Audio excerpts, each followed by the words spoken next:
The Head Gardener's Story by Anton Chekhov. The Head Gardener's Story. A sale of flowers was taking place at Count N's greenhouses. The purchasers were few in number. A landowner who was a neighbor of mine, a young timber merchant, and myself.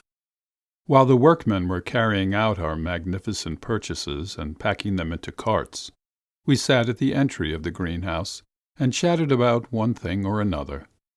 It was extremely pleasant to sit in a garden on a still April morning, listening to birds and watching the flowers brought out into the open air and basking in the sunshine. The head gardener, Mikhail Karlovitch, a venerable old man with a full-shaven face, wearing a fur waistcoat and no coat, superintended the packing of the plants himself. But at the same time he listened to our conversation in the hope of hearing something new. He was an intelligent, very good-hearted man, respected by everyone. He was, for some reason, looked upon by everyone as a German, though in reality on his father's side Swedish, on his mother's side Russian, and attended the Orthodox Church. He knew Russian, Swedish, and German. He had read a good deal in those languages, and nothing one could do gave him greater pleasure than lending him some new book or talking to him, for instance, about Ibsen. He had his weaknesses, but they were innocent ones. He called himself the head gardener, though there were no under-gardeners. The expression of his face was usually dignified and haughty. He could not endure to be contradicted, and liked to be listened to with respect and attention. "That young fellow there I can recommend to you as an awful rascal," said my neighbor, pointing to a laborer with a swarthy gypsy face, who drove by with a water barrel. "Last week he was tried in town for burglary and was acquitted. They pronounced him mentally deranged, and yet look at him, he is the picture of health. Scoundrels are very often acquitted nowadays in Russia on grounds of abnormality and aberration. Yet these acquittals, these unmistakable proofs of an indulgent attitude to crime, lead to no good. They demoralize the masses. The sense of justice is blunted in all, as they become accustomed to seeing vice unpunished. And you know, in our age, one might boldly say in the words of Shakespeare, that in our evil and corrupt age, virtue must ask forgiveness of vice." "That is very true," the merchant assented. "Owing to these frequent acquittals, murder and arson have become much more common. Ask the peasants." Mikhail Karlovitch turned towards us and said, "As far as I am concerned, gentlemen, I am always delighted to meet with these verdicts of not guilty. I am not afraid for morality and justice when they say not guilty, but on the contrary, I feel pleased. Even when my conscience tells me the jury have made a mistake in acquitting the criminal, even then I am triumphant. Judge for yourselves, gentlemen. If the judges and the jury have more faith in man than in evidence, material proofs, and speeches for the prosecution, is not that faith in man in itself higher than any ordinary considerations? Such faith is only attainable by those few who understand and feel Christ." "A fine thought," I said, "but not a new one. I remember a very long time ago I heard a legend on that subject, a very charming legend," said the gardener, and he smiled.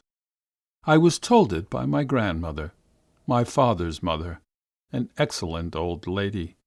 She told me it in Swedish, and it does not sound so fine, so classic in Russian. But we begged him to tell it, and not to be put off by the coarseness of the Russian language. Much gratified, he deliberately lighted his pipe, looked angrily at the laborers, and began. There settled in a certain little town a solitary, plain, elderly gentleman called Thompson, or Wilson. But that does not matter. The surname is not the point. He followed an honorable profession. He was a doctor. He was always morose and unsociable, and only spoke when required by his profession. He never visited anyone, never extended his acquaintance beyond a silent bow, and lived as humble as a hermit. The fact was, he was a learned man, and in those days learned men were not like other people. They spent their days and nights in contemplation, in reading and in healing disease, looked upon everything else as trivial, and had no time to waste a word. The inhabitants of the town understood this, and tried not to worry him with their visits and empty chatter. They were very glad that God had sent them at last a man who could heal disease, and were proud that such a remarkable man was living in their town. "He knows everything," they said about him. But that wasn't enough.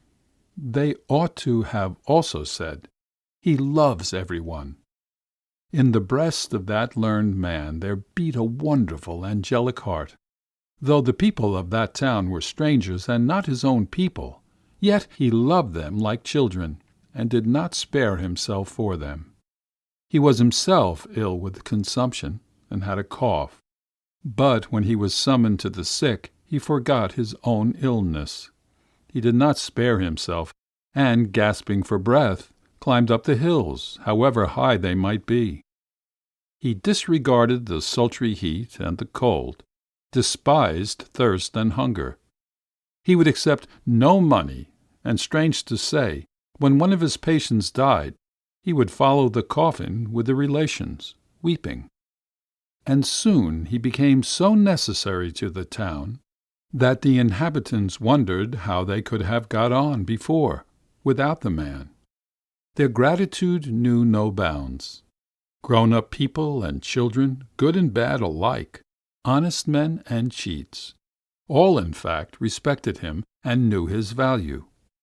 In the little town and all the surrounding neighborhood, there was no man who would allow himself to do anything disagreeable to him. Indeed, they would never have dreamed of it. When he came out of his lodgings, he never fastened the doors or windows, in complete confidence that there was no thief who could bring himself to do him wrong. He often had, in the course of his medical duties, to walk along the highroads, through the forests and mountains, haunted by numbers of hungry vagrants. But he felt that he was in perfect security. One night he was returning from a patient when robbers fell upon him in the forest. But when they recognized him, they took off their hats respectfully and offered him something to eat. When he answered that he was not hungry, they gave him a warm wrap and accompanied him as far as the town, happy that fate had given them the chance in some small way to show their gratitude to the benevolent man. Well, to be sure, my grandmother told me that even the horses and the cows and the dogs knew him and expressed their joy when they met him. And this man, who seemed by his sanctity to have guarded himself from every evil, to whom even brigands and frenzied men wished nothing but good, was one fine morning found murdered. Covered with blood, with his skull broken, he was lying in a ravine, and his pale face wore an expression of amazement. Yes, not horror, but amazement was the emotion that had been fixed upon his face when he saw the murderer before him. You can imagine the grief that overwhelmed the inhabitants of the town and the surrounding districts. All were in despair, unable to believe their eyes, wondering who could have killed the man. The judges who conducted the inquiry and examined the doctor's body said, "Here we have all the signs of a murder. But as there is not a man in the world capable of murdering our doctor, obviously it was not a case of murder, and the combination of evidence is due to simple cause. We must suppose that in the darkness he fell into the ravine of himself and was mortally injured." The whole town agreed with this opinion. The doctor was buried, and nothing more was said about a violent death.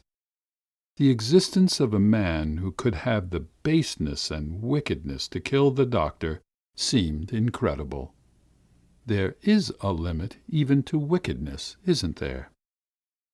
All at once, would you believe it, chance led them to discover the murderer.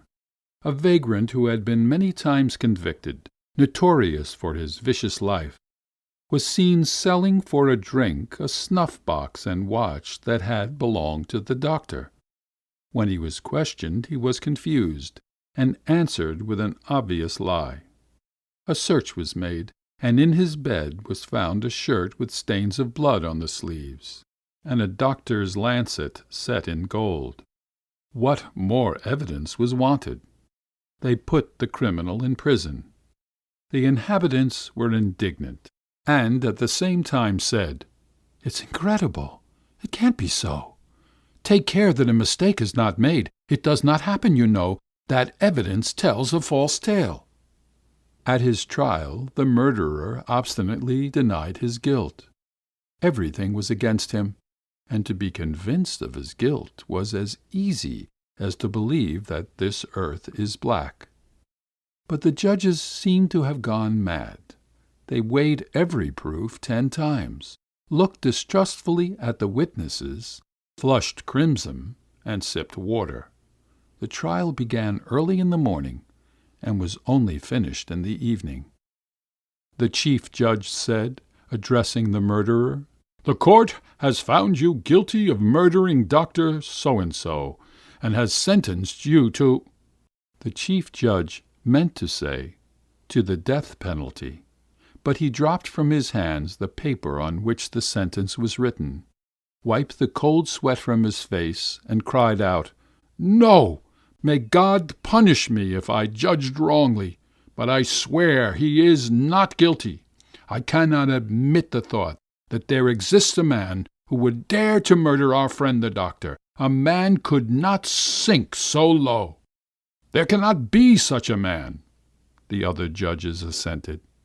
"No!" the crowd cried. "Let him go!" The murderer was set free to go where he chose, and not one soul blamed the court for an unjust verdict. And my grandmother used to say that for such faith in humanity God forgave the sins of all the inhabitants of that town. He rejoices when people believe that man in his image and semblance, and grieves if, forgetful of human dignity, they judge worse of men than dogs. The sentence of acquittal may bring harm to the inhabitants of the town, but on the other hand, think of the beneficial influence upon them of that faith in man, a faith which does not remain dead. You know, it raises up generous feelings in us and always impels us to love and respect every man, and that is important. Mikhail Karlovitch had finished. My neighbor would have urged some objection, but the head gardener made a gesture that signified that he did not like objections. Then he walked away to the carts, and, with an expression of dignity, went on looking after the packing. End of The Head Gardener's Story by Anton Chekhov.